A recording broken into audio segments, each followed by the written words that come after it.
नमस्कार, मैं हूं सैयद सुहेल और आप देख रहे हैं आपका नंबर 1 शो ये भारत की बात है।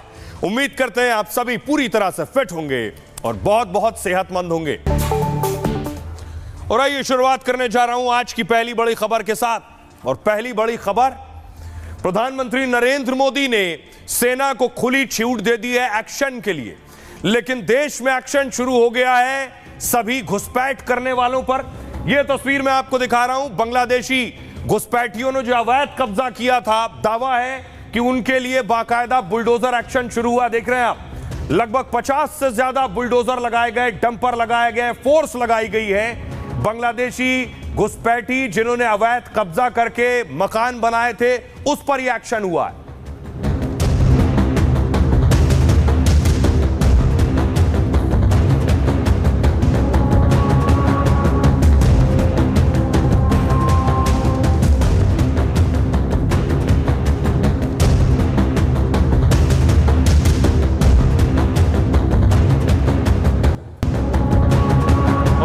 देखिए जरा, बड़े इलाके में बुलडोजर चला है।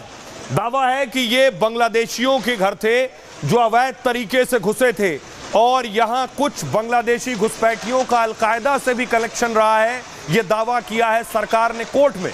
और उसके बाद देखिए, अहमदाबाद में प्रशासन ने यह बुलडोजर चला दिया है घुसपैठियों पर।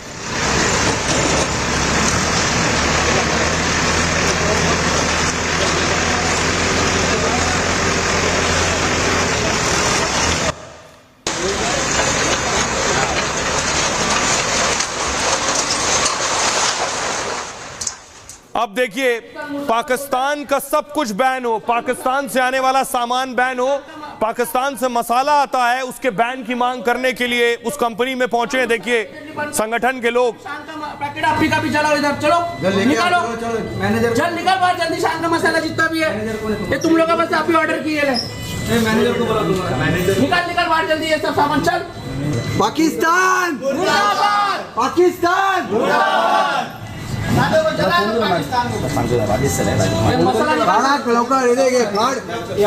आप भी लेके आए जरा इधर हो। पाकिस्तान का मसाला हिंदुस्तान में नहीं चलेगा, नहीं चलेगा। तुम लोग पाकिस्तान मुर्दाबाद बोलते हैं, लेकिन यहाँ से तुम लोग पाकिस्तान मसाला सामान भारत में है, भारत आ रहा है, पाकिस्तानी वस्तुएं उन पर बैन लगाया जाए, ये मांग हो रही है। दूसरी तस्वीर में दिखाऊं, भारत ने एक्शन शुरू किया। पाकिस्तानी रक्षा मंत्री का अकाउंट भारत में बैन कर दिया गया है। ख्वाजा आसिफ का अकाउंट आप देख रहे हैं। पाकिस्तानी रक्षा मंत्री जो रोज नया शिगुफा छोड़ रहे थे, रोज नई धमकी दे रहे थे, उनका अकाउंट बंद कर दिया गया है। दूसरी तरफ प्रधानमंत्री नरेंद्र मोदी ने बड़ी बैठक ली है और जो जानकारी निकलकर सामने आ रही है वो आपको दिखाऊं कि खुद इस बैठक में एनएसए अजीत डोभाल मौजूद थे, सीडीएस मौजूद थे, रक्षा मंत्री राजनाथ सिंह मौजूद थे, सेनाओं के प्रमुख मौजूद थे। और इस बड़ी बैठक में, लंबी बैठक चली है, ये अजीत डोभाल साहब को आप देख रहे हैं, नेवी चीफ, आर्मी चीफ और एयर चीफ सभी मौजूद थे। उनकी मौजूदगी में प्रधानमंत्री मोदी ने सेना को फ्री हैंड दे दिया है, फ्री हैंड।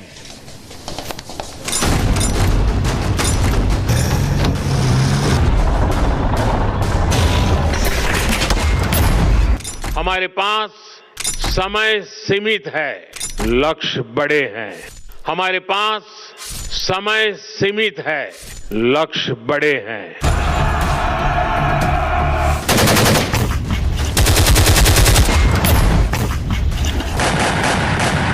पाकिस्तान में आज की रात शहबाज और मुनीर के लिए बड़ी भारी होने वाली है, क्योंकि पहलगाम पर हमले पर अब मोदी ने सेना को खुली छूट दे दी है।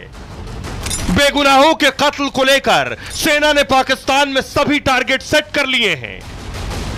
अब किसी भी वक्त भारतीय सेना बड़े ऑपरेशन की शुरुआत कर सकती है। मोदी के फैसले से इस्लामाबाद और रावलपिंडी तक दहशत का माहौल है। जंग लगे टैंकों को लेकर निकली शहबाज की फौज में भी अब भारत का खौफ छा गया है। टारगेट और समय अब जल्द ही तय हो जाएगा। आतंकवाद पर ऑपरेशन ऑल आउट की तैयारी है। जिन्होंने ये हमला किया है, उन आतंकियों को और इस हमले की साजिश रचने वालों को उनकी कल्पना से भी बड़ी सजा मिलेगी। तो प्रधानमंत्री नरेंद्र मोदी ने कहा है वक्त कम है और टारगेट बड़ा है, और इसलिए खबर यह है कि पाकिस्तान के नेता, पाकिस्तान के आर्मी के अफसर अपने परिवारों को पाकिस्तान से भगा रहे हैं। दो बड़े लोग पाकिस्तान के जिन्होंने और जिनके परिवारों ने पाकिस्तान छोड़ दिया है। देखिए जरा, भारत के एक्शन के डर से पाकिस्तान में खलबली मची है। आतंकी और सेना को भारत के हमले का खौफ है। पाकिस्तान के दिग्गज नेता भी हमले की आशंका से डरे हुए हैं। खबर है कि आर्मी चीफ मुनीर ने परिवार के साथ पहले पाकिस्तान छोड़ा।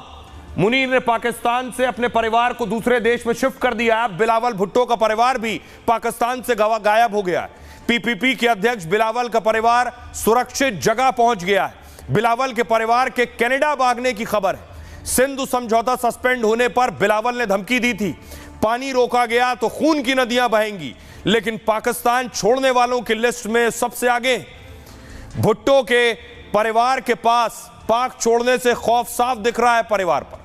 दूसरी तरफ मुनीर ने हमले से पहले भारत के खिलाफ जहर उगला था। पहलगाम हमले की साजिश में आर्मी चीफ मुनीर का हाथ है, और अब भारत के एक्शन के बाद मुनीर पाकिस्तान में खुद लापता हो गए। मुनीर ने अपने परिवार को पाकिस्तान से बाहर भेज दिया है। प्राइवेट एयरक्राफ्ट से विदेश भागा है मुनीर का परिवार, खबर यह मिल रही है। मुनीर ने अपनी पत्नी और बच्चों को विदेश भेज दिया है।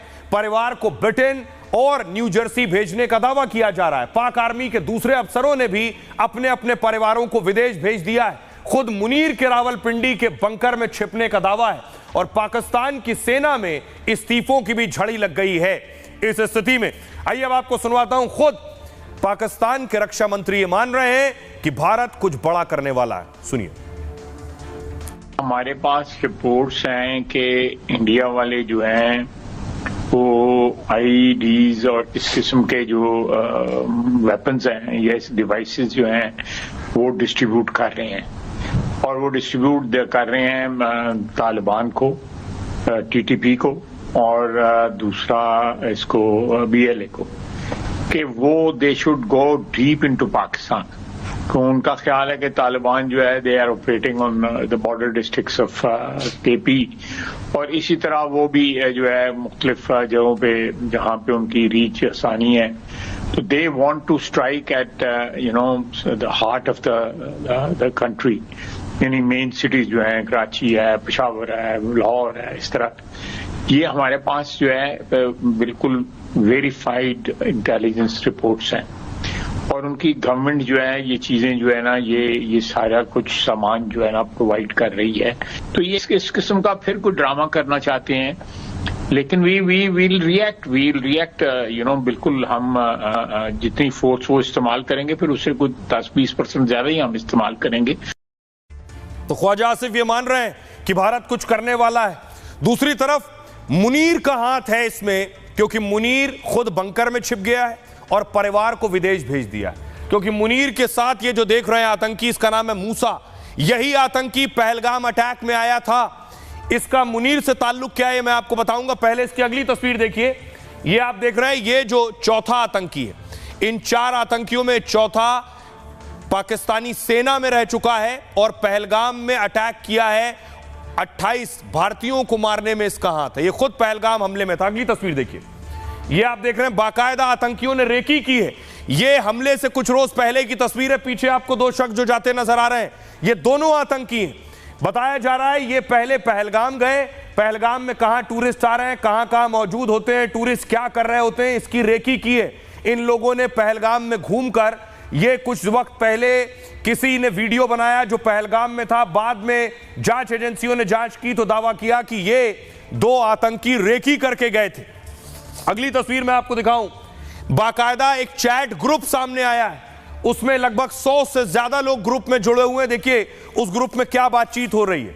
उस ग्रुप में एक शख्स लिख रहा है आई नीड गन्स। उसका देखिए नाम है जैश, यानी बंदूक की जरूरत है, और वो सवाल पूछ रहा है कौन मुहैया करा सकता है। आपको बताऊं ये मूसा कौन है, मूसा का ताल्लुक मुनीर से क्या है। मूसा को एजेंसियां तलाश रही हैं, ज्यादा दूर नहीं भागा है, पहलगाम की पहाड़ियों में ही है। पाकिस्तानी सेना से जुड़े आतंकी के तार, टूरिस्ट की हत्या करने वाले मास्टरमाइंड की पहचान हुई है। आतंकी हाशिम मूसा हमले का मास्टरमाइंड है, लश्कर तैयबा का खुखार आतंकी है। हाशिम मूसा, जम्मू कश्मीर पुलिस ने इस पर 20 लाख का इनाम रखा है। पाकिस्तानी आर्मी में पूर्व पैरा कमांडो रह चुका है। मूसा के पास कई अत्याधुनिक हथियार थे। लश्कर तैयबा के साथ मिलकर यह काम करता है और सीधे हाफिज सईद से ऑर्डर लेता है। गांदरबल आतंकी हमले में शामिल था ये। मूसा एसएसजी से कमांडो ट्रेनिंग ले चुका है। अत्याधुनिक हथियारों, नेविगेशन सिस्टम चलाने में बहुत माहिर है और इस वजह से उसको ट्रैक करना बहुत मुश्किल है। मूसा को पाकिस्तानी सेना और आईएसआई से पूरी मदद मिलती है। पाक सेना में आसिफ फौजी के नाम से जाना जाता है और पाकिस्तानी सेना से ही अत्याधुनिक हथियार चलाने की से ट्रेनिंग मिली है। एसएसजी से ट्रेनिंग लेकर लश्कर तैयबा में सक्रिय हो गया। मूसा को जम्मू कश्मीर में बड़े हमले का निर्देश मिला है। निर्देश मिलने के बाद मूसा ने पहलगाम हमले की साजिश रची है। अब आपको सुनवाता हूं, खुद संयुक्त राष्ट्र में, यूनाइटेड नेशंस में भारत ने पाकिस्तान को आतंकवाद पर आईना दिखाया है कि यह आतंकी हमला भी तुम्हारे जरिए किया गया और भारत के खिलाफ जो भी आतंकी साजिश होती है उसमें पाकिस्तान शामिल होता है। The whole world has heard Pakistan's Defense Minister Khwaja Asif admitting and confessing. पूरी दुनिया के सामने पाकिस्तान के रक्षा मंत्री ख्वाजा आसिफ के आतंकवादी संगठनों को समर्थन, फंडिंग और प्रशिक्षण देने के इतिहास को स्वीकार किया है। इस स्वीकार्यता से किसी को आश्चर्य नहीं हुआ। ये पाकिस्तान को एक दुष्ट राष्ट्र के रूप में प्रस्तुत करता है जो वैश्विक स्तर पर आतंकवाद को बढ़ावा दे रहा है और क्षेत्र में अस्थिरता पैदा कर रहा है। दुनिया इस सच्चाई से मुंह नहीं मोड़ सकती। अब आइए आपको बताऊं, प्रधानमंत्री नरेंद्र मोदी को इस बारे में पूरी जानकारी है। पीएम मोदी लगातार बैठकों पर बैठक ले रहे हैं क्योंकि भारत ने बड़ी तैयारी कर ली है। भारत को पता चल गया है कि इसमें पाकिस्तान का बड़ा हाथ है। देखिए, प्रधानमंत्री नरेंद्र मोदी ने जो आज बैठक की उसकी तस्वीर आप देख रहे हैं। बीच में प्रधानमंत्री नरेंद्र मोदी, उनके राइट हैंड साइड आपको रक्षा मंत्री राजनाथ सिंह दिख रहे हैं। उनके ठीक बगल में chief defence of staff general Anil Chauhan दिख रहे हैं। उनके सीडीएस के बगल में सेना प्रमुख जनरल उपेंद्र द्विवेदी बैठे हैं। दूसरी तरफ देखिए, पीएम के लेफ्ट साइड में एनएसए अजीत डोभाल है। उनके बगल में नौसेना प्रमुख एडमिरल दिनेश के त्रिपाठी और उनके ठीक बगल में वायुसेना प्रमुख air chief marshal AP Singh हैं। यानी तीनों सेनाओं के प्रमुख के साथ प्रधानमंत्री ने बैठक की। आइए अब आपको बताऊं इस बैठक में क्या निकल कर आया, पीएम ने क्या कहा और आगे की तैयारी क्या है। यह वो बैठक है। पहलगाम हमले को लेकर ताबड़तोड़ मीटिंग्स हो रही हैं। पीएम आवास पर हाई लेवल बैठक हुई है। 24 घंटे के अंदर दूसरी बार पीएम से मिलने खुद रक्षा मंत्री राजनाथ सिंह पहुंचे। बैठक में तीनों सेना प्रमुख मौजूद थे। सीडीएस अनिल चौहान इस बैठक में मौजूद रहे। एनएसए अजीत डोभाल बैठक में थे और करीब 1.5 घंटे तक यह बड़ी बैठक चली है। पीएम मोदी ने इस बैठक में सेना को खुली छूट दी है। पीएम मोदी ने कहा, समय और टारगेट अब सेना तय करेगी। जवाब कैसा होगा यह सेना को तय करना है। समय, तरीका और लक्ष्य सेना तय करे। बैठक में पीएम ने सेना पर पूरा भरोसा जताया है। आतंक को जवाब देना राष्ट्रीय संकल्प है। कल रक्षा मंत्री राजनाथ सिंह ने 40 मिनट तक पीएम मोदी से मुलाकात की थी। राजनाथ सिंह ने पीएम मोदी से कहा, सेना का जोश हाई है, किसी भी एक्शन के लिए सेना तैयार है। तीनों सेनाएं हर मोर्चे पर मजबूत हैं। कल पीएम की अध्यक्षता में बड़ी बैठक और होनी है। पहलगाम हमले को लेकर कल फिर सीसीएस की बैठक होगी, यानी कैबिनेट कमेटी ऑन सिक्योरिटी। हमले के बाद सीसीएस की दूसरी बड़ी बैठक है। सोचिए, सीसीएस जब बैठक करती है तो बड़े फैसले लेती है। बैठक में बड़े सैन्य और कूटनीतिक फैसले लिए जा सकते हैं। कल मोदी कैबिनेट बैठक सुबह 11 बजे होगी। प्रधानमंत्री मोदी खुद बैठक की अध्यक्षता करेंगे। पहलगाम हमले के बाद यह पहली कैबिनेट बैठक है।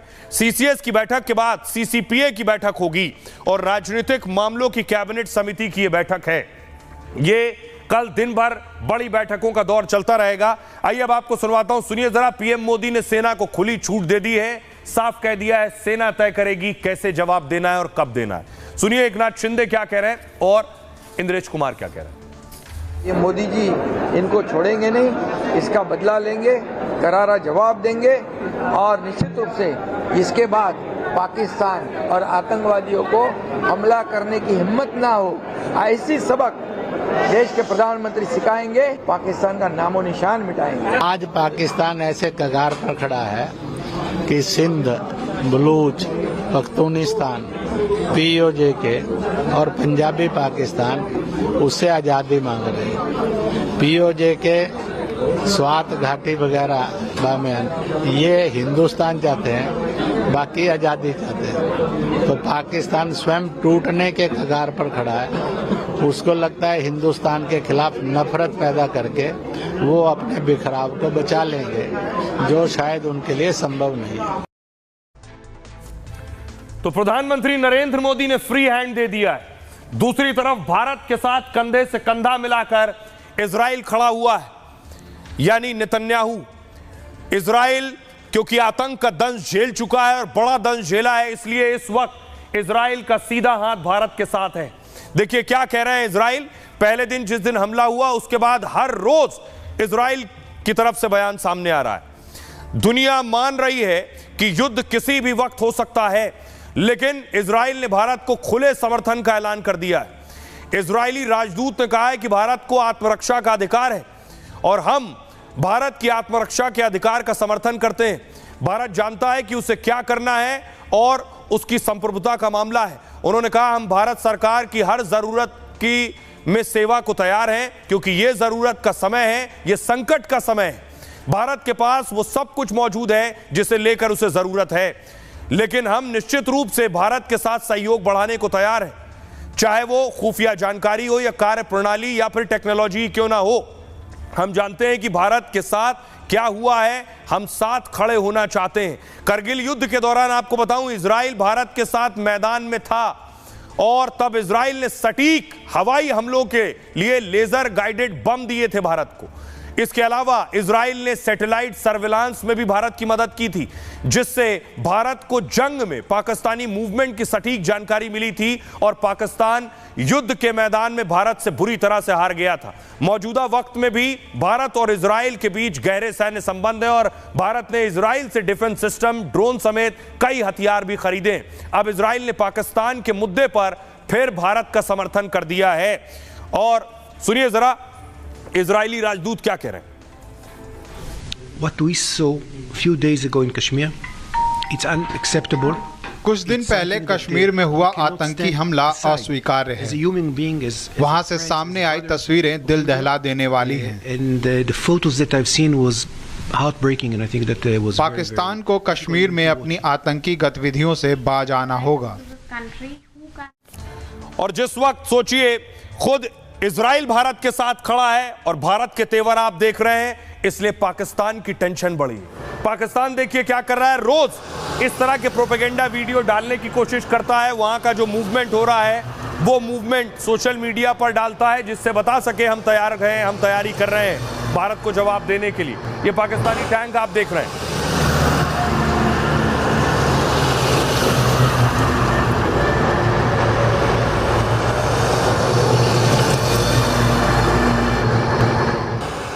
तो एक तरफ सोचिए मुनीर अंडरग्राउंड है, दूसरी तरफ ये तस्वीरें पाकिस्तानी सेना डरी हुई है। खबर यह है कि पाकिस्तान अब 40 लाख भर्तियां करने की सोच रहा है, 40 लाख सेना में जवानों को। और ये कौन से जवान है? वो जवान जो बूढ़े हो चुके हैं, रिटायर हो चुके हैं सेना से, उनकी वापस भर्ती करेगा जंग के हालात में। अब आपको बताऊं, ये आप देख रहे हैं इस तरह के जवान जो रिटायर हो चुके हैं, जिनकी उम्र 70, 80 साल है, जिनसे शायद AK-47 भी ना उठे, उन्हें भर्ती करने की तैयारी में। भारत के हमले को लेकर पाक फौज में हड़कंप मचा है। दावा यह है कि सेना के अफसर और जवान फौज छोड़ रहे हैं, जो युवा हैं वो छोड़ रहे हैं। सैकड़ों अफसरों के इस्तीफे की खबर है। आर्मी चीफ असीम मुनीर की मुश्किलें बढ़ गई हैं। इस वक्त रिटायर हो चुके सैनिकों को बुलाने का फैसला लिया गया है। 40 लाख भूतपूर्व सैनिकों को मोर्चा संभालने के लिए कहा गया है। पाकिस्तानी पत्रकार जावेद चौधरी ने दावा किया है कि पाक आर्मी ने एक रात में 40 लाख लोगों को भर्ती किया है। रिटायर हो चुके फौजियों को वापस बुलाया गया है। रिटायर फौजियों को हथियार के साथ तैयार रहने के निर्देश है। 10 से 15 सालों में पाकिस्तानी सेना की साख गिर गई। पाकिस्तान के युवाओं का सेना से मोह भंग हो रहा है। युवा अब सेना में शामिल नहीं हो रहे हैं। हालत देख रहे हैं, खस्ता है। पाक आर्मी के पास नए सैनिकों की भर्ती के लिए भी पैसे नहीं। इसलिए अब बूढ़े हो चुके सैनिकों के सहारे युद्ध लड़ने की तैयारी है। मुनीर पहलगाम हमले के जरिए सेना की साख बढ़ाने की कोशिश में थे, लेकिन मुनीर का आतंकी हमले का दांव उल्टा पड़ गया है। एलओसी पर सुरक्षा संभालने वाले अफसर ने पाक सेना को जानकारी दी है। पाक सेना के top commander lieutenant general Bukhari ने जानकारी दी है कि सैनिकों के ताबड़तोड़ इस्तीफे से परेशानी बढ़ सकती है। सुनिए जरा पाकिस्तानी पत्रकार जो ये दावा कर रहे हैं कि 40 लाख रिटायर्ड बूढ़े हो चुके सैनिकों की भर्ती की गई। पाकिस्तान शायद Guinness book of world record में आ जाए कि इसने एक रात में 40 लाख फौजियों की तादाद में इजाफा कर लिया है। और ये 40 लाख फौजी कौन से हैं? ये एक्स सर्विसमैन है। पाकिस्तान के अंदर एक सोसाइटी है जिसको कहते हैं एक्स सर्विसमैन सोसाइटी। ये वो फौजी हैं जो मुख्तलिफ औकात में अफवाज पाकिस्तान का हिस्सा रहे हैं और उसके बाद ये रिटायरमेंट की ज़िंदगी गुजार रहे हैं और अपने अपने घरों में, अपने अपने देहात में, अपने अपने गाँव में। तो एक्स सर्विसमैन जो है उसके जो मेंबर्स हैं उनकी टोटल तादाद 40 लाख है। उन्होंने अपने तमाम मेंबर्स को कहा है कि फौरी तौर पे आपके पास अगर यूनिफॉर्म है तो उसको इस्त्री कर लें, अगर आपके पास कोई वेपन है तो उसको आप तेल लगा लें, उसको आप तैयार कर लें, और जो ही हमें अफवाज पाकिस्तान कहेगी तो हमने फौरी तौर पे महाज पे जाना है। तो ये ट्रेंड सिपाही हैं जो पाकिस्तान के मुख्तलिफ हिस्सों में इस वक्त ज़िंदगी गुजार रहे हैं और उन्होंने पाक फौज को यकीन दिलवा दिया है कि हम आपके साथ हैं, हमारे नाम लिख लें, फहरिस्तें हमारी हाजिर हैं, आपने बस एक आवाज़ देनी है। हम 40 लाख लोग अपनी फौज के साथ खड़े होकर लड़ेंगे और ये ट्रेंड लोग हैं।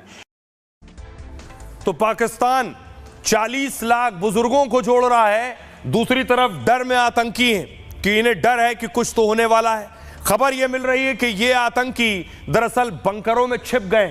बड़े आतंकी के लिए हाइड आउट बनाए गए, पाकिस्तानी सेना भी उसमें छिपी हुई है, बड़े अफसर भी, क्योंकि मुनीर खुद बताया जा रहा है बंकर में है।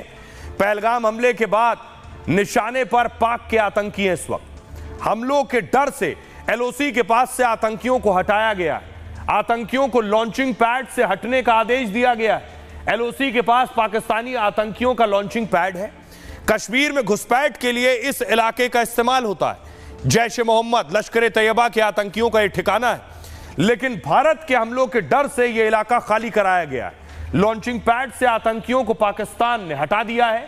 कितने आतंकियों को हटाया गया इस बात की सटीक जानकारी नहीं है। रिपोर्ट के मुताबिक कम से कम 30 से 50 बड़े आतंकियों को हटाया गया है। पाक को आशंका है कि भारत इन ठिकानों को निशाना बना सकता है। ये लॉन्चिंग पैड दुधनियाल, अतमुकाम, लीपा इलाके हैं और इसमें फॉरवर्ड, कहूटा और कोटली जैसे एलओसी के पास के इलाकों में लॉन्चिंग पैड है। पाकिस्तानी सेना ने इन आतंकियों को अपने बंकर्स में शिफ्ट कर दिया है। बंकर के साथ सुरक्षित ठिकानों पर इन्हें शिफ्ट किया गया है। हमले के बाद सुरक्षा एजेंसी ने 42 आतंकी लॉन्च पैड्स की पहचान की है।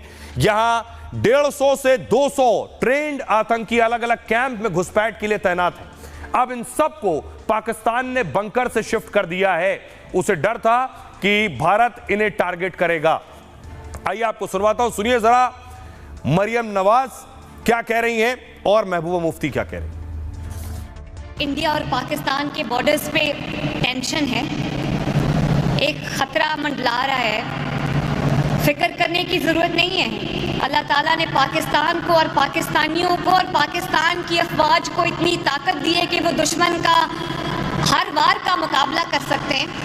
और ये भी मैं आपको कहना चाहती हूँ कि अगर आज पाकिस्तान का कोई भी दुश्मन पाकिस्तान पर हमला करते वक्त 10 बार सोचेगा तो उसकी वजह यह है कि अल्लाह ताला के फजल से पाकिस्तान आज एक एटमी कुव्वत है। पाकिस्तान के पास एटम बॉम्ब है।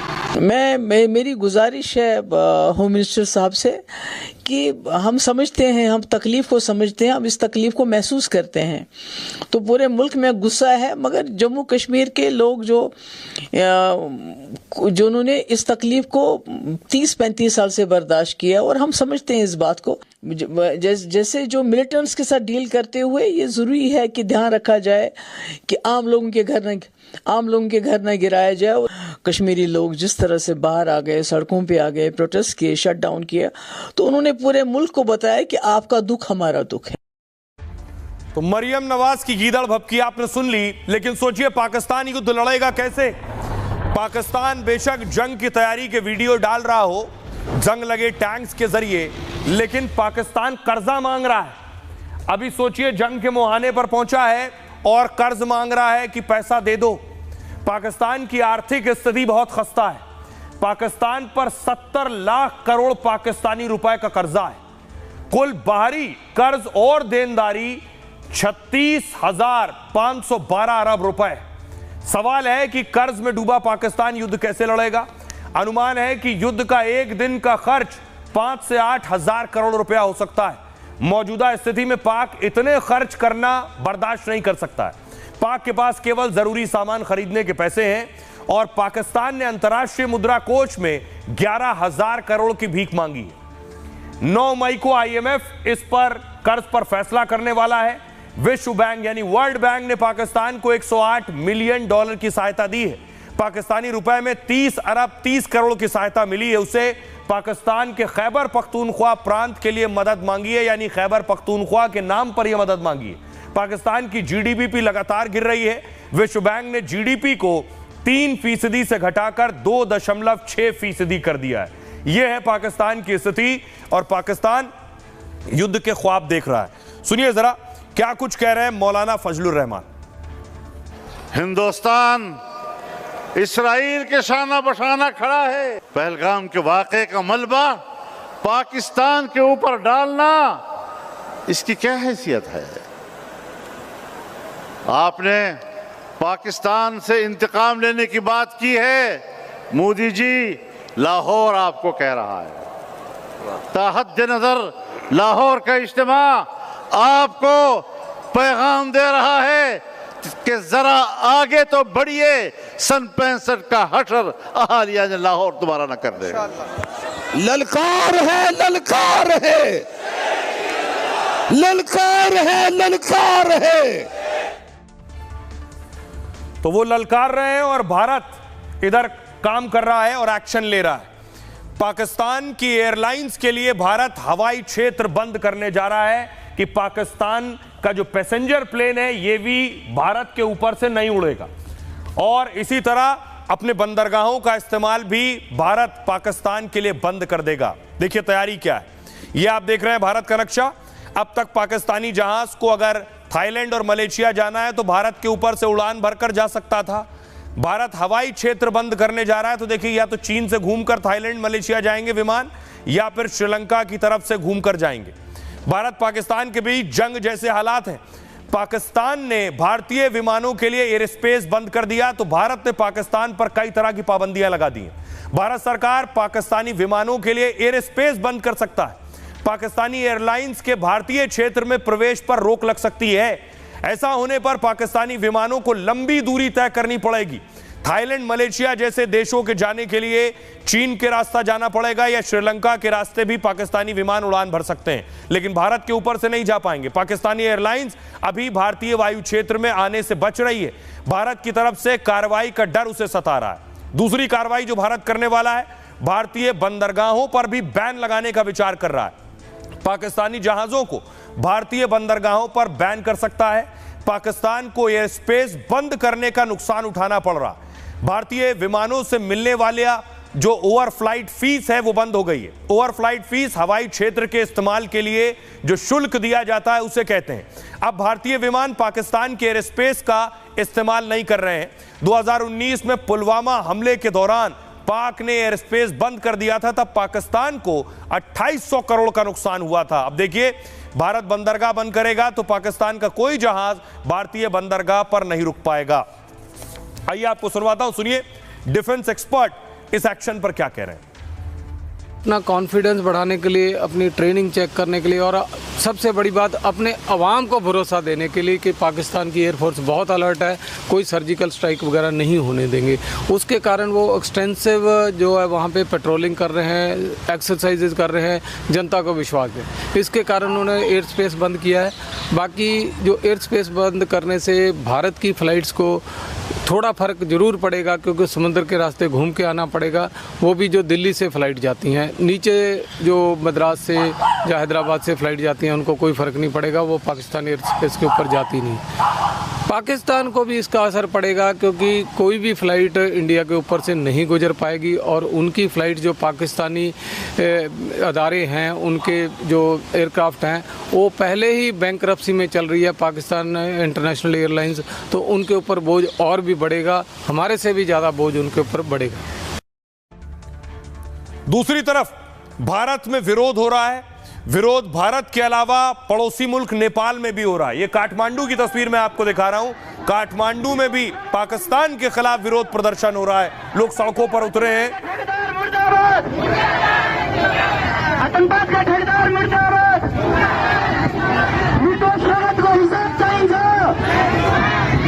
निर्दोष रगत को हिसाब। अब मांग हो रही है कि पाकिस्तान से आने वाला कोई सामान नहीं बिकेगा।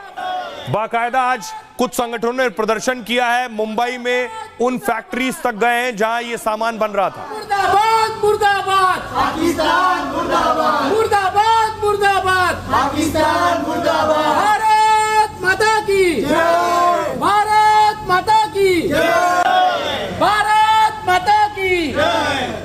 ये देखिए, ये लोग उसके बाद जहां पाकिस्तानी मसाला था, उस मसाले को, एक पैकेट को फाड़ा है और कहा है ये भारत में नहीं बिकेगा। शान मसाला इमीडिएटली बंद करो, जितना भी शान का पैकेट आपकी का भी जलाओ, इधर चलो निकालो, मैनेजर चल निकाल बाहर जल्दी, शान का मसाला जितना भी है ये तुम लोग बस आप ही ऑर्डर किए ले, मैनेजर को बोला दूंगा, निकाल निकाल बाहर जल्दी ये सब सामान। चल पाकिस्तान मुर्दाबाद, पाकिस्तान मुर्दाबाद। तो पाकिस्तानी सामान को बैन करने की तैयारी है। दरअसल आपको बताऊं पाकिस्तान से क्या क्या आता है, और पहले ही पाकिस्तान से आने वाला बहुत सा सामान, बहुत सा कारोबार बंद किया जा चुका है। पहलगाम हमले से भारतीयों में पाक के खिलाफ आक्रोश है, इसलिए पाक में बने सामान पर बैन की मांग हो रही है। महाराष्ट्र में इसे लेकर आम लोगों में गुस्सा देखने को मिला। पाकिस्तान के शान मसाले को लेकर विरोध जताया गया। दुकानदारों से पाकिस्तानी सामान ना बेचने की अपील की गई। मौजूदा वक्त में पाकिस्तान से आयात लगभग बंद हो चुका है। 2019 में पुलवामा हमले के बाद भारत ने 200% टैरिफ लगा दिया था। महंगी कीमत से पाकिस्तानी सामान भारत के बाजार से साफ हो गया। 2024 में पाकिस्तान से आयात मात्र 48 लाख डॉलर था। सिर्फ जरूरी चीजें जैसे सेंधा नमक, मुल्तानी मिट्टी पाक से मंगाई गई है। पहलगाम हमले के बाद से भारत ने अटारी चेकपोस्ट बंद कर दिया है, इसलिए पाकिस्तान से आयात अब पूरी तरह से खत्म हो चुका है। सुनिए जरा क्या कुछ कह रहे हैं प्रदर्शन करने वाले और देश के लोग जो सड़कों पर प्रदर्शन कर रहे हैं, उन्हें भी सुनिए। आज हमने माहिम में जितने भी दुकान में शान मसाला या पाकिस्तान के मसाला बिक रहे हैं, उनको हमने एक निवेदन दिया है कि आज के आगे अगर पाकिस्तानी मसाला या शान मसाला उनके दुकान में मिलेगा तो हम पूरे दुकान को तोड़ देंगे। देशवासियों की हत्या की है, उसके ऊपर हमला होना चाहिए। उसकी जो पानी बंद किया, सिर्फ पानी नहीं, उसकी सांसें भी बंद करने का समय आ गया है, इसलिए ये प्रदर्शन जारी है।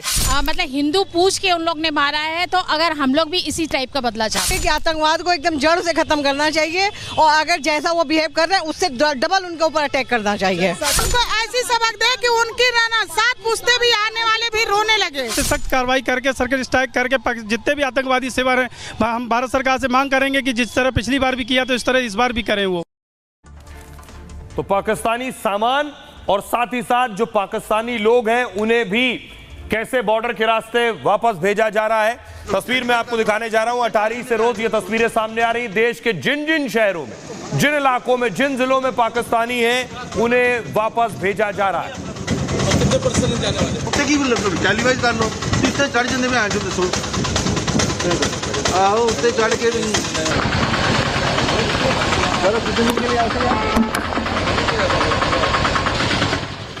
और आपको बताऊं अब तक क्या क्या एक्शन हुआ है, किस राज्य में कितने पाकिस्तानी बचे हैं इस वक्त। राज्य सरकारों से खुद बैठक ली थी गृह मंत्री ने और कहा था आप एक्शन लीजिए। अलग अलग राज्यों से मैं आपको बताऊं, जम्मू कश्मीर में 60 पाकिस्तानी हैं, दिल्ली में 5000 पाकिस्तानी होने का दावा है, मध्य प्रदेश में 228, गुजरात में 445, महाराष्ट्र में 5000, हैदराबाद में 208, कर्नाटक में 92, केरल में 102 और तमिलनाडु में 200। ये अलग अलग राज्य हैं जिनमें इतने पाकिस्तानी अभी मौजूद हैं और इन्हें वापस भेजने की तैयारी है कि इन्हें वापस भेजा जाए। सरकार के पास इन सब के डेटा मौजूद हैं। सुनिए जरा जो जा रहे हैं वो क्या कह रहे हैं। 24 साल हो गए मेरी शादी को, यहाँ वाले एंट्री नहीं दी, LTV अभी तक नहीं दिए हैं, बहुत परेशान कर रहे हैं। और अभी ये वो लोग बोल रहे हैं जाओ यहाँ से, एग्जिट कर दे। पाकिस्तान में कहाँ से आए? कराची से आए। लेकिन परेशानी इससे भी ज्यादा बड़ी परेशानी तो वो है जो पहलगाम में लोग मरे। सही है, सही खोया। सही है ना, वो तो गलत है, और जिन्होंने गलत किया उनके साथ गलत करो ना। कहाँ तक दें? और हासिल वसूल क्या हो रहा है? पब्लिक परेशानी हो रही है ना। मोदी जी तो अपने बैठे हुए ठिकाने से, पब्लिक परेशान हो रही है, पिस रही है, भाग रही है। पाकिस्तान से आए जी। कहाँ से? तो कराची से। पता कहाँ से भेजे जाते हैं, ये तो ऊपर वाले को पता है कहाँ से भेजे जाते हैं। से भेजे किसी को नहीं, गलत है ये बिल्कुल, कुछ नहीं पता यहाँ से भेजे जा रहा है। कोई प्रूफ नहीं है कि वहाँ से भेजे जाते हैं। प्रूफ है नहीं है। इंडिया की बेटी हूँ, शादी मेरी पाकिस्तान में हुई है, आज भी मेरा ये देश वतन है, आज भी इससे मोहब्बत करती हूँ। अब जो सबको फील होता है वही हमें होता है, सेम बात है। क्या कहेंगे जिन लोगों के लिए आपके कारण आपको जाना पड़ रहा है? नहीं, कारण कुछ नहीं कहूँगी, जस्ट इतना ही मेरा मैसेज है कि 5 उंगलियां बराबर नहीं होती है, बस। मना तो करते ही है, ये सब गलत है। तो फिर कोई भी है इंसानियत के नाते धर्म के अगर छोड़ दो गया तो सब मना करेंगे ही, और ये गलत है तो फिर गलत ही है, चाहे वो मुस्लिम हो हिंदू हो, जो भी कर रहा है वो गलत है ही। और इस बीच बड़ी खबर आ रही है, आपको बता दें भारत ने 782 पाकिस्तानी नागरिकों को वापस भेज दिया है। आज जो खबर मिल रही है ये आज का आंकड़ा है, अलग अलग शहरों में मौजूद पाकिस्तानी 782 पाकिस्तानियों को भेजा गया। अटारी बॉर्डर से ये 782 पाकिस्तानी नागरिक पाकिस्तान भेजे गए हैं। ये तस्वीरें भी मैं आपको दिखा रहा हूं। अटारी बॉर्डर पर जाम लगा रहता है, दिन भर इस तरह गाड़ियों का काफिला मौजूद होता है, सभी अपने दस्तावेज दिखाते हैं और उसके बाद यहां से एंट्री होती है उनकी, पाकिस्तान के लिए एग्जिट होते हैं। आज 100 पाकिस्तानी और भेजे गए। अब सवाल यह है, एक तरफ पाकिस्तानियों पर एक्शन हो रहा है, दूसरी तरफ भारत में जिन्होंने घुसपैठ की है उन पर भी एक्शन हो रहा है। यह तस्वीर मैं आपको दिखा रहा हूं। गुजरात में बांग्लादेशियों पर पिछले दिनों एक्शन हुआ। जो बांग्लादेशी घुसपैठिए गुजरात में मौजूद हैं, लोगों को निकाला गया, उनकी पहचान हुई, क्योंकि ये बस्तियों में रहते हैं, वहां पता नहीं चलता है कौन बांग्लादेशी है और कौन बांग्लादेशी नहीं है, इसलिए ऐसी बस्तियों की पहचान की गई, वहां से लोगों को निकाला गया, उनके पहचान पत्र की जांच की गई और उसके बाद उनमें से छांटा गया कौन बांग्लादेशी घुसपैठिया है। इसी तरह आज एक तस्वीर सामने आई गुजरात से। गुजरात के अहमदाबाद में बुलडोजर एक्शन हुआ है। दावा है जहां बांग्लादेशी घुसपैठिए रहते थे वहां यह एक्शन हुआ।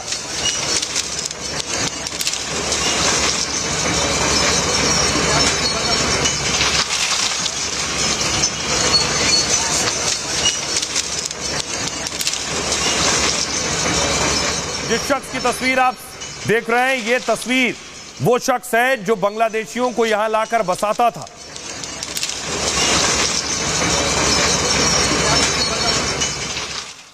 अगली तस्वीर देखिए, ये आप देख रहे हैं, ये अच्छा खासा बड़ा इलाका था।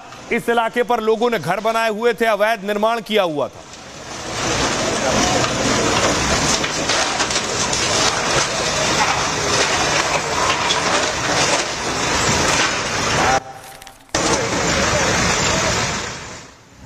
अगली तस्वीर देखिए जरा, ये बुलडोजर आप देख रहे हैं, बताया जा रहा 50 से ज्यादा बुलडोजर मंगाए गए थे।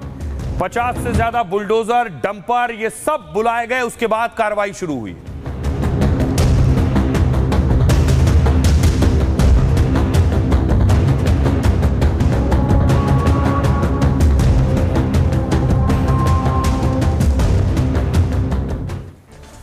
तो आइए अब आपको बताऊं ये बुलडोजर एक्शन कितने लोगों पर हुआ है, कहां हुआ है और सरकार ने यह फैसला कब और कैसे किया। अहमदाबाद में अवैध निर्माण पर बुलडोजर चला है और चंदोला लेक में अवैध कब्जे को लेकर बुलडोजर से अवैध कब्जे को ढाया गया। चंदोला लेक की जमीन पर 2600 से ज्यादा अवैध मकान थे। अहमदाबाद के चंदोला में बड़ी संख्या में बांग्लादेशी के घर थे। बुलडोजर कार्रवाई के लिए 50 से ज्यादा बुलडोजर लगाए गए थे और बुलडोजर एक्शन के बाद मलबा हटाने के लिए 36 डंपर मंगाए गए थे। इस दौरान 3000 पुलिसकर्मी और 1800 नगर निगम के कर्मचारी तैनात थे। Police, crime branch, SOG, cyber crime और एसआरपी की टीमें तैनात की गई थी। बुलडोजर एक्शन रोकने के लिए हाईकोर्ट का दरवाजा खटखटाया गया। पीड़ितों ने अर्जी में कानूनी प्रक्रिया और नियम की अनदेखी के सवाल उठाए, लेकिन गुजरात हाईकोर्ट ने कार्रवाई पर रोक लगाने से साफ इनकार कर दिया। पीड़ित पक्ष ने हाईकोर्ट में कहा कि यहां बांग्लादेशी होने के कोई ठोस सबूत नहीं मिले, जिसके जवाब में सरकार ने कहा यहां के 4 बांग्लादेशियों के अलकायदा से रिश्ते हैं। राष्ट्रीय सुरक्षा को ध्यान में रखते हुए इनसे जुड़ी पूरी जानकारी उपलब्ध नहीं कराई है। यहां रहने वाले लोग वेश्यावृत्ति, चोरी डकैती और ड्रग्स स्मगलिंग के धंधे से जुड़े। इन बस्तियों में रहने वाले सैकड़ों बांग्लादेशियों ने नकली दस्तावेज बनवा रखे हैं। कागजातों की मुकम्मल जांच कर इन्हें रिपोर्ट करने की कार्रवाई की जा रही है। पिछले दिनों इलाके से 890 संदिग्ध बांग्लादेशियों को हिरासत में लिया गया। इनमें से 143 लोगों की पहचान बांग्लादेशी नागरिक के रूप में हुई है। सरकार की इस दलील के बाद एक्शन पर स्टे से हाईकोर्ट ने इनकार कर दिया। काफ़ी इलीगल बांग्लादेशी यहाँ के रहते हैं। पहले भी उनके विरुद्ध कार्रवाई होती रही है, पहले भी डिमोलिशन हुए हैं और अभी एक मैसिव कॉम्बिंग ऑपरेशन 3 दिन पहले पुलिस ने किया था। उसके अलावा आज ये इलीगल जो यहाँ बांधकाम किया हुआ है जो चंडोला तालाब में, उसका डिमोलिशन की कार्रवाई municipal corporation, Ahmedabad municipal corporation की तरफ से यहाँ हो रही है और पुलिस ने एडिक्वेट बंदोबस्त यहाँ रखा है। लगभग 2000 के करीब पुलिस फोर्स तैनात है। दरअसल चंदोला लेक इलाके में बड़ी संख्या में बांग्लादेशी हैं। पिछले 10 साल में यहां बांग्लादेशियों की संख्या बेतहाशा बढ़ी है, इसलिए इस इलाके को मिनी बांग्लादेश के नाम से भी जाना जाता है। बांग्लादेशियों की ये रिहाइश अहमदाबाद में दाड़ी लिमाडा रोड पर स्थित है। बांग्लादेशी घुसपैठियों की वजह से आसपास के मुसलमानों को भी यहां दिक्कतें होती हैं। दरअसल इन बांग्लादेशियों को एक प्लानिंग के तहत यहां बसाया जा रहा था। खबर है कि अजमेर को लल्ला बिहारी इनसे पैसे लेकर इन्हें बसाता था एक शख्स। लल्ला यहां शेड वाले छोटे कमरे, दुकानें, गोदाम बनवाकर किराए पर देता था। लल्ला बिहारी बांग्लादेशियों के लिए छोटे मोटे काम धंधे का इंतजाम भी करता था। इसके लिए उसने पैकेज बना रखा था जो एक परिवार के लिए 12 लाख तक था। इस पैकेज में वो बांग्लादेशियों के फर्जी डॉक्यूमेंट्स का इंतजाम भी करवाता था और पिछले दिनों पुलिस ने बड़ी संख्या में बांग्लादेशियों को हिरासत में लिया था जो फर्जी कागजात बनाकर अवैध रूप से भारत में रह रहे थे। बुलडोजर एक्शन के दौरान झुग्गियों के बीच उसका फार्म हाउस बना था जो करीब 2000 गज में फैला था। पुलिस ने लल्ला बिहारी को अरेस्ट किया। अहमदाबाद में फर्जी नागरिकों पर यह कार्रवाई पहलगाम हमले के बाद शुरू हुई है। गृह मंत्री अमित शाह ने विदेशी नागरिकों और उसके मददगारों पर एक्शन के लिए कहा था। यह गुस्सा पहलगाम हमले के बाद और बढ़ गया है और यही गुस्सा न सिर्फ गुजरात बल्कि कश्मीर में नजर आ रहा है। जम्मू कश्मीर की तस्वीर आपको मैं दिखा रहा हूं, नॉर्थ कश्मीर की, जहां पाकिस्तान का पुतला फूंका गया है। थोड़ा तरी जा रहा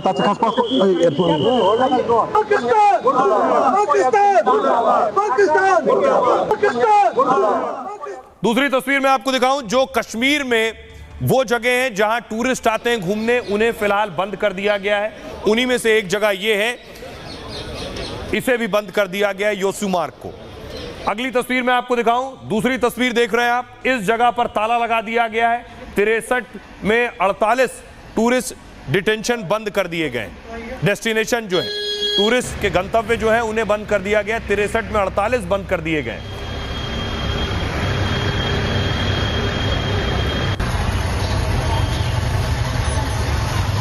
अब इस बीच कार्रवाई हो रही है जम्मू कश्मीर में। कल एक तस्वीर मैंने आपको दिखाई थी, जब पहलगाम में हमला हुआ उस वक्त जिप लाइन पर जो शख्स खड़ा था, इस पर शक जताया गया कि ये शख्स भी शामिल था, क्योंकि जब ये शख्स हवा में था जिप लाइन में तो ये अल्लाह अकबर बोल रहा था। सुनिए।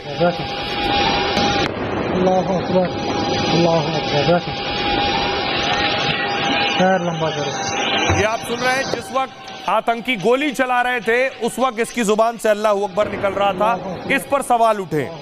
इसके बाद एनआईए ने जो एक्शन लिया है, एनआईए ने आज इसे बुलाया। इसके साथ जितने लोग वहां काम कर रहे थे उन्हें यहां बुलाया गया है। देख रहे हैं ये सारे लोग पहलगाम में जो कश्मीरी थे उस वक्त मौजूद थे जब हमला हुआ। इसमें जिपलाइन वाला शख्स भी है जो उसे भी बुलाया गया है पूछताछ के लिए। अब देखिए कश्मीर में जो एक्शन हो रहा है, इस एक्शन में अब तक एनआईए को क्या जानकारी मिली और क्या एक्शन पुलिस ने लिया है, सेना ने लिया है। पहलगाम हमले के बाद सेना पूरी तरह से कार्रवाई कर रही है। जम्मू कश्मीर में काउंटर टेररिज्म ऑपरेशन चल रहे हैं और हालांकि इन ऑपरेशन की कोई स्पष्ट जानकारी अब तक नहीं मिल रही है। अब तक सेना ने 600 से ज्यादा जगहों पर छापेमारी की है। सभी जगहों का संबंध आतंकियों और मददगारों से है। श्रीनगर में 36 जगहों पर सुरक्षा बलों ने तलाशी ली है और इसके अलावा डोडा और कश्मीर में लगातार छापे जारी हैं। सेना ने अब 9 आतंकियों के घरों को अब तक जमींदोज किया है। 13 आतंकियों के घर छापे में कई संदिग्ध चीजें बरामद हुई। रिहायशी इलाकों में से जंगलों तक सर्च ऑपरेशन चल रहा है। कश्मीर में 48 पर्यटन स्थलों को भी बंद कर दिया गया है। सुरक्षा बल 1500 से ज्यादा लोगों से पूछताछ कर चुके हैं। पहलगाम में जिपलाइन चलाने वाले से एनआईए ने पूछताछ की। इसी जिपलाइन का वीडियो अटैक के समय का सामने आया। जिपलाइन कर्मचारी पर पर्यटक ने गंभीर आरोप लगाए थे। आरोप है कि अटैक से पहले कर्मचारी ने 3 बार अल्लाहू अकबर कहा और इसी आरोप की वजह से एनआईए ने जिपलाइन कर्मचारी से सवाल किए। फिलहाल कश्मीर में हर तरह के खतरे से निपटने की तैयारी हो रही है। आपको सुनवाता हूं, सुनिए क्या कुछ कह रहे हैं जिपलाइन वाले शख्स के पिता का क्या कहना है, सियासतदानों का क्या कहना है। उसने अल्लाहू अकबर कहा, इस पर क्या कह रहे हैं, सुनिए। मैं जब जिपलाइन कर रहा था तब फायरिंग स्टार्ट हुई। कि हमारे पहले जो 2 फैमिली गई थी उसके अंदर जो जैन्स लोग थे उन लोगों को रिलीजन पूछ के ऑलरेडी गोली मेरे वाइफ और मेरे लड़के के सामने मार दी थी कि आपका रिलीजन क्या है, हिंदू है। उन्होंने बताया, तुरंत उन लोगों ने गोली मार दी थी। मेरी वाइफ और लड़का नीचे चिल्ला रहे थे। मैं थोड़ा नज़दीक पहुंचा, मैं बेल्ट खोल के कूद गया। कूद के मेरी वाइफ और मेरे लड़के को लेके वहाँ से तुरंत भागने लगा। तो हम जब तूफान भी आता है हम अल्लाह अकबर बोलता है साहब। अगर कोई भी आता है तूफान अल्लाह अकबर पड़ता है। हमको क्या है, हमको क्या कसूर है कुछ। से सोशल मीडिया पे कुछ लोग ऐसे हैं जो बड़े कम्युनल हैं, मैं उनका नाम भी नहीं लेना चाहती, जिसने ये चढ़ाया हुआ है। तो जैसे हम कहते हैं जय श्री राम, मुसलमान कहते हैं अल्लाह अकबर। जब कोई मुश्किल में फंस जाता है तो यूजुअली हम लोग अल्लाह अकबर कहते हैं कि जब तकलीफ में मुश्किल में है कि अल्लाह ताला बचाए। तो ये जो लोग इस वक्त सोशल मीडिया पे इस किस्म का जहर फैला रहे हैं, तो मैं तो क्या कह सकती हूँ, मैं कहती हूँ लानत है इन पे, और क्या कह सकते हैं। अब इस बीच एक बीएसएफ का जवान जो पाकिस्तान की तरफ चला गया है, वो कैसे आए वो आपको बताऊं, लेकिन देखिए बॉर्डर पर सिक्योरिटी बढ़ा दी गई है। ये जैसलमेर की तस्वीर मैं आपको दिखा रहा हूं। इंडो पाक बॉर्डर पर बीएसएफ लगातार चौकसी कर रही है। बीएसएफ नजर बनाए हुए।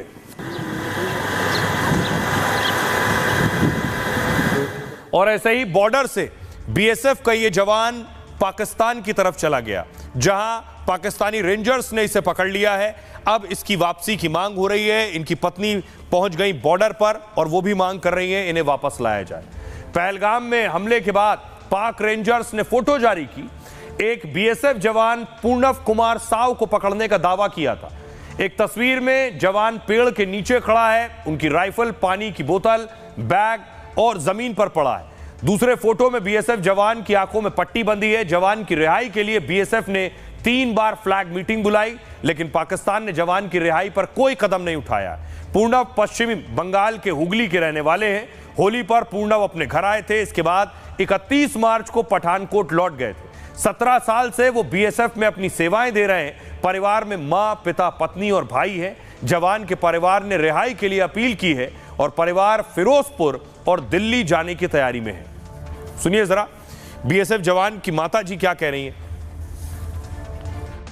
मैं चाहे कि हमारा लड़का सही सलामत आ जाए, तो नहीं पड़ो सामने आ जाए, चूंकि अच्छा से बढ़िया से। तो बीवी के बहुत हालत हम लोग से खराब है, बताइए हम लोग क्या कर सकते।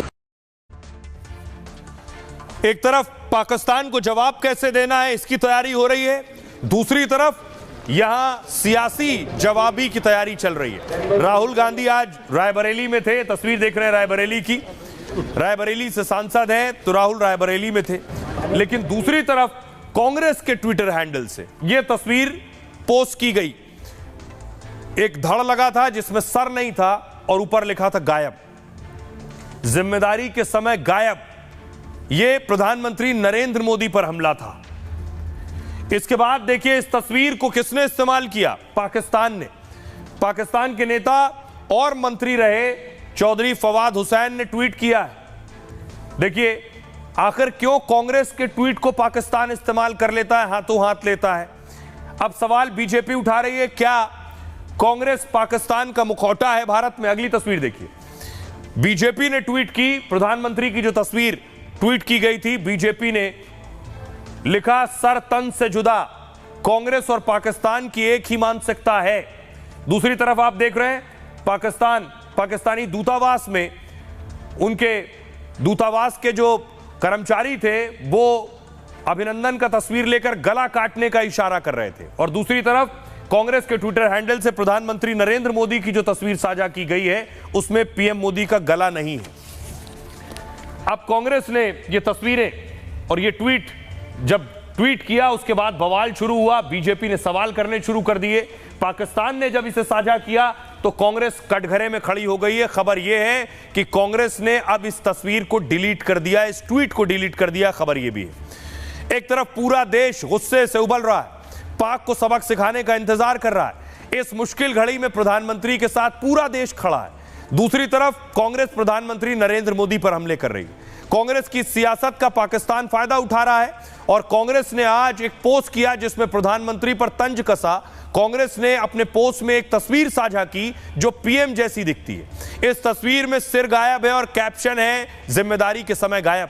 इसे 24 अप्रैल को सर्वदलीय बैठक से जोड़कर देखा जा रहा है जिसमें पीएम शामिल नहीं थे, राजनाथ सिंह ने अध्यक्षता की थी। कांग्रेस का यह पोस्ट पाकिस्तान में खूब वायरल हो रहा है। पाक के पूर्व मंत्री फवाद चौधरी ने इसे साझा किया। इस पोस्ट के बाद बीजेपी आग बबूला है। बीजेपी ने आज प्रेस कॉन्फ्रेंस कर कांग्रेस पर हमला बोला। बीजेपी ने कहा कांग्रेस और आतंकियों की सोच एक है। कांग्रेस पार्टी लश्कर पाकिस्तान है। कांग्रेस को पाक के टावर से सिग्नल मिलता है, जो कुछ हो रहा है वो राहुल के सिग्नल पर हो रहा है। पाक में वाहवाही के लिए कांग्रेस ऐसे पोस्ट कर रही है। कांग्रेस इस तस्वीर के जरिए आतंकियों की भाषा बोल रही है। सर तन से जुदा जैसी तस्वीर वोट बैंक बढ़ाने के लिए कर रहे हैं साझा। सुनिए जरा, बीजेपी ने एक के बाद एक ताबड़तोड़ कई प्रेस कॉन्फ्रेंस की, क्या कहना है सुनिए।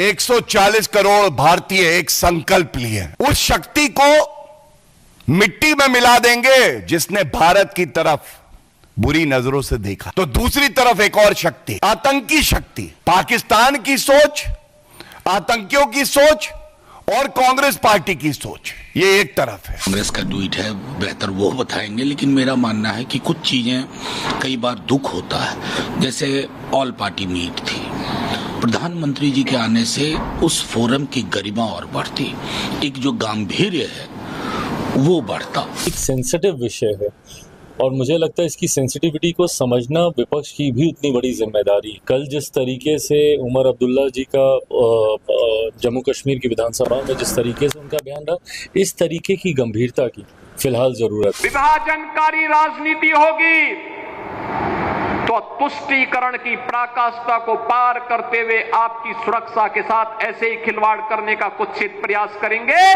जैसे वर्तमान में कुछ कांग्रेस के नेता और समाजवादी पार्टी के नेता कर रहे हैं।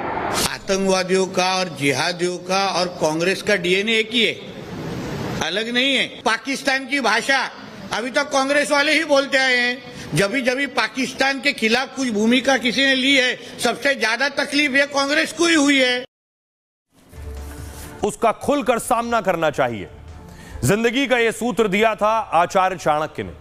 चाणक्य का सूत्र है, खाला नाम कंठ का नाम चा दी दैव प्रतिक्रिया। मतलब दुश्मन और कांटे एक जैसे होते हैं। इनसे दो ही तरह से बचा जा सकता है, या तो इन्हें पूरी तरह से कुचल देना चाहिए या फिर दूर से ही इन्हें देखकर अपना रास्ता बदल लेना चाहिए। चाणक्य के साथ भी एक बार ऐसा ही हुआ। वो मगध की राजधानी पाटलिपुत्र पैदल जा रहे थे। रास्ते में अचानक कई कांटे उनके पैर में चुभ गए। शिष्य तुरंत पैर से कांटा निकालने लगे और रास्ते से कांटे हटाने लगे। कुछ शिष्यों ने कहा, आचार्य दूसरे रास्ते से राजभवन चल सकते हैं। तो चाणक्य ने कहा, बिना कांटों को समाप्त किए हम आगे नहीं जाएंगे। उन्होंने मट्ठा यानी छाछ मंगाई और कांटों की जड़ों में डालने को कहा। थोड़ी देर में ही कांटे और झाड़ियों वाले सारे पौधे खत्म हो गए। इस तरह चाणक्य ने अहम सूत्र दिया, जो चीज हमेशा तकलीफ दे उसका समूल नाश करना चाहिए ताकि वो दिक्कत दोबारा परेशान ना करे।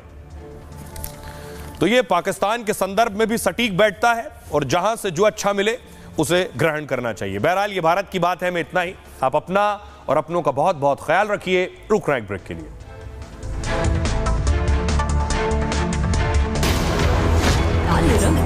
अपार, तीखा कम है फिर भी स्वाद बेमिसाल।